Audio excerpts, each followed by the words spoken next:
This is Lisa from Mobile Tech Review, and this is the Google Pixel 8a. It's that time of year for Google to release their more affordable Pixel phone, which is probably the one a lot of you buy. Why? Because it's more affordable. $500, and this time you get a new processor and an improved display and a couple of other things. We're going to look at it now.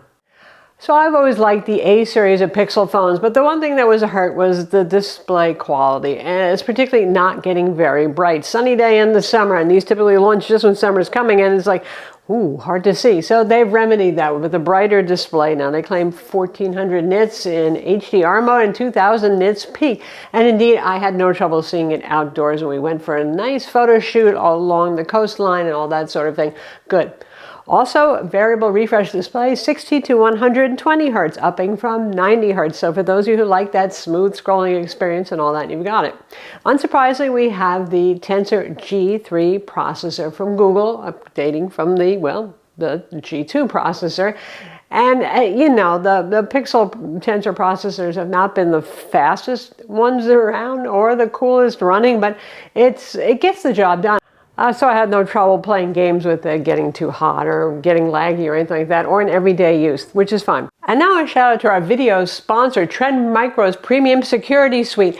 So I know what you're thinking, yeah, why do I need this? Maybe I'm just getting a phone, that sort of thing, or tablet. Well, guess what? Premium Security Suite is their flagship product. So it isn't just antivirus protection. It provides you things like identity theft protection and a VPN. So I hope you're not going into Starbucks with your phone and doing your online banking, right, without a VPN. Right there. Also, how many devices do you have in your family? So since the pandemic, apparently we went from being one PC household to sometimes everybody having their own PC. You all are tech enthusiasts, so I bet you're thinking, I'm just me alone. I have a tablet, a phone, and a laptop, and maybe even a gaming desktop. So you got 10 devices that are covered with one subscription there, keeping you all safe, not just from viruses, not just from identity theft, not just VPN when you're on the go, but there's also child protection stuff too, so you can make sure your kids are safe with online websites. Be sure to check out my link in the description to get your copy and save. And now back to our video. Android 14 out of the box, and this is something you're going to get 7 years of updates with this. Supposedly they say it's OS updates and of course feature drops and security updates. So we're not talking only security updates. That's amazing. And if the battery lasts that long on the phone where you still find it usable in 7 years, even more power to you there. But there it is. Speaking of the battery life is about the same as the previous generation. Battery capacity is about the same as previous generations, around 4,400 milliamp hour battery.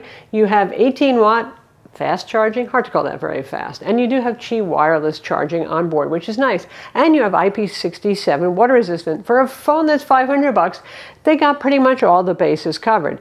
You have an in-display fingerprint scanner that's pretty quick and face login as well. And it seems to be quicker than the other Pixels that I've used, actually. And also, they're improving it. It used to ask all the time, like I always use location-based unlocking, and it seemed to say, oh no, we need to be more secure. We can't do that very often. And it just seems to be a bit more fluid with that. So it's good to see that progressing as well.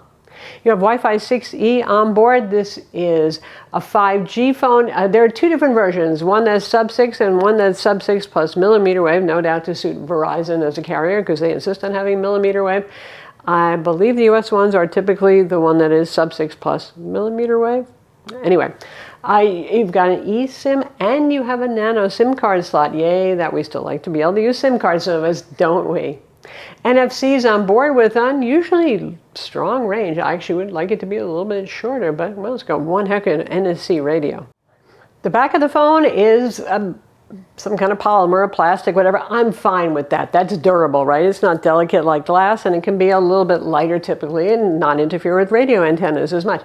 It's available in 4 colors. We've got our white. There's also a green and a blue that are pretty, and those are 128 gigabytes. If you want to go up to 256, the only option is the obsidian or black one, which you can get in either capacity. So there's that. If you want more capacity, you got to give it up.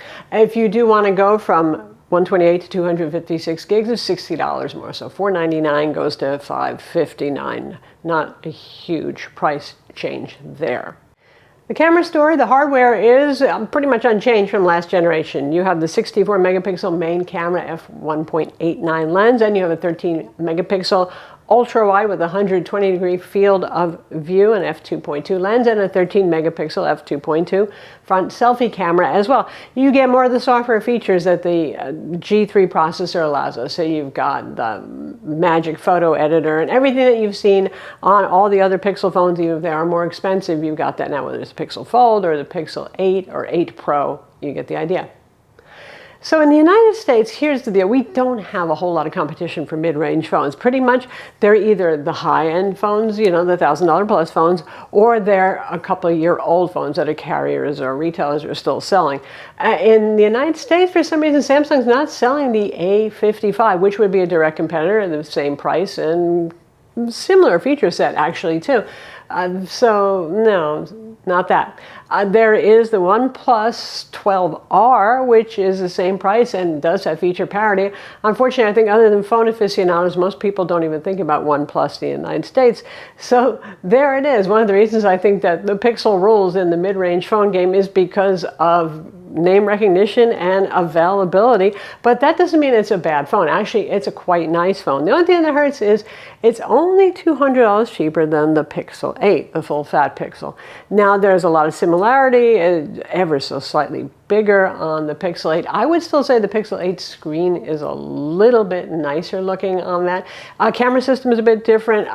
You know, you could say, oh, wow, it's going to be a whole lot better than the Pixel 8, but if you blind test these, I think a lot of people wouldn't be able to tell the difference between an 8 and an 8A. So it all comes down to whether or not you see a Pixel 8 on sale. Sometimes it is dropped like $200 and it's the same price as this, then I'd probably still lean toward it. But if there's no sale going on and you need to get yourself a affordable, relatively speaking, phone and not one of those crazy $1,000 plus suckers, well, this one is it. I'm Lisa from Mobile Tech Review. Be sure to subscribe to our YouTube channel for more cool tech videos and thumbs up if you like this vid.